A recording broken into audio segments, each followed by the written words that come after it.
बिहार में बहुसंख्यक जाति में यादव ज्यादा है, 14% आबादी है उनके बिहार में। और जेल में मुझे मेरे समाज के बाद सबसे बड़ा जो सहयोग दिया वो यादवों ने दिया। सम्यक संबुद्ध की ज्ञान की धरती है ये, और इस धरती पे हम जिस उद्देश्य से आए कि महाबोधि महाविहार जिस पर बुद्धिस्टों का नियंत्रण नहीं है,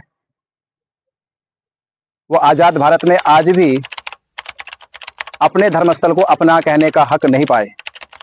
और उनको लगा कि इस मनसा को उनकी पूरा न होने में कुछ बाधा है।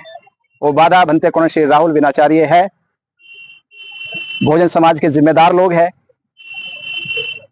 जिन्होंने कसमें खाई थी, संकल्प लिया था कि हम इस आंदोलन को पिछले की भांति इस बार ना तो खत्म होने देंगे, ना बिकने देंगे, और ना पीछे हम हटेंगे। जो इस इरादे से, इस उम्मीद से आगे चल रहे थे, बढ़ रहे थे, तो फिर वही होता है कि जो वो नहीं पूरा कर पाए तो प्रशासन की आड़ में उन लोगों ने झूठे मुकदमे लगाकर जेल भेजने का काम किया। और जेल गए, आपने देखा वो आंदोलन अगले दिन समाप्त कर दिया।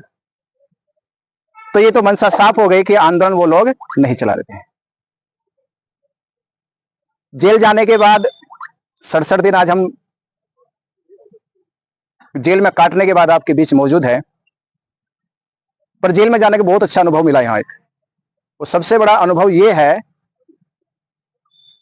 कि अगर मैं जेल नहीं आता तो शायद जो यहाँ के प्रशासन द्वारा और यहाँ के उन जिनसे हम लोग लड़ते आ रहे हैं, सामंतवादी सोच को जो पोषक बने हुए हैं, पोषण देते हैं, उनसे सताए हुए लोग जो जेल में सैकड़ों की संख्या में बंद है,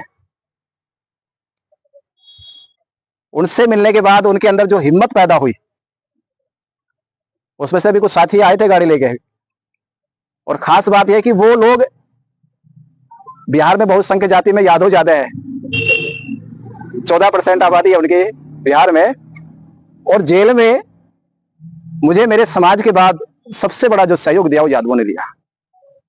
और इतना बड़ा सहयोग दिया कि वो देखिए अपने लड़के भेजे कि रिसीव करने चलिए भंती जी को, जेल तक छोड़ने आए, और वादा किया मुझसे कि एक का आदमी जैसे निकलेगा आपके आंदोलन के साथ खड़ा रहेगा जब तक महाबोधि महाविहार हम मुक्त ना करा लें।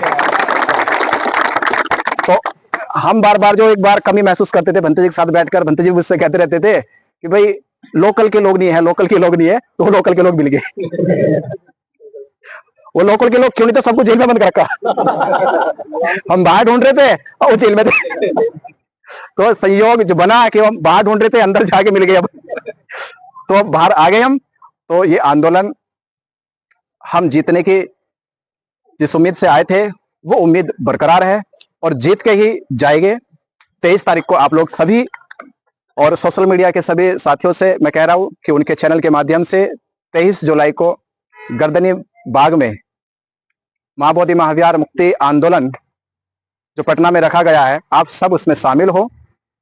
और फिर से हम लोग एक साथ संकल्प लेके एक साथी, एक नौजवान अंबेडकरवादी बहुजन समाज बुद्धिस्ट संकल्प लेकर इस आंदोलन को फिर से हम ताकत देने का काम करेंगे और अपनी मकसद में कामयाब होंगे। और आखिरी बात कहूंगा, 67 दिन जेल में रहने के साथ साथ जिन मेरे साथियों ने दिन रात रहकर यहां पर बाहर लाने की पैरवी करी, उनका तहे दिल से मैं बहुत बहुत साधुवाद शुक्रिया करता हूं कि मैं आज उनकी पैरवी की बदौलत बाहर खड़ा हूं।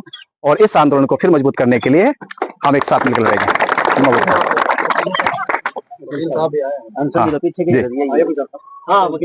आप सुबोध प्रसाद जी है, जिन्होंने हमें बाहर लाने में अपना अहम योगदान दिया है। और बहुत सरल स्वभाव में फोन पे बात करता था इनसे, तो एक मिलनसार स्वभाव होता नहीं, कभी कभी वकील के लहजे में बात करता है, उससे एटीट्यूड में बात करते हैं, बड़ी कम मैत्रीपूर्ण बात करना, परिवार की तरह बात करना, उसके लिए आपका बहुत बहुत शुक्रिया। एक वकील का काम ही होता है न्याय के विरुद्ध जी, और जो अन्याय आपके साथ हुआ था उसके खिलाफ में खड़ा था। जी जी। और मुझे आज बहुत खुशी है कि हम लोग एक पहली जंग हम लोग जीते हैं जी। इसके बाद जो है जब भी आपको मेरी आवश्यकता होगी मैं हमेशा आपके साथ खड़ा जी जी। विनय भंते जी आप संघर्ष करो। विनय भंते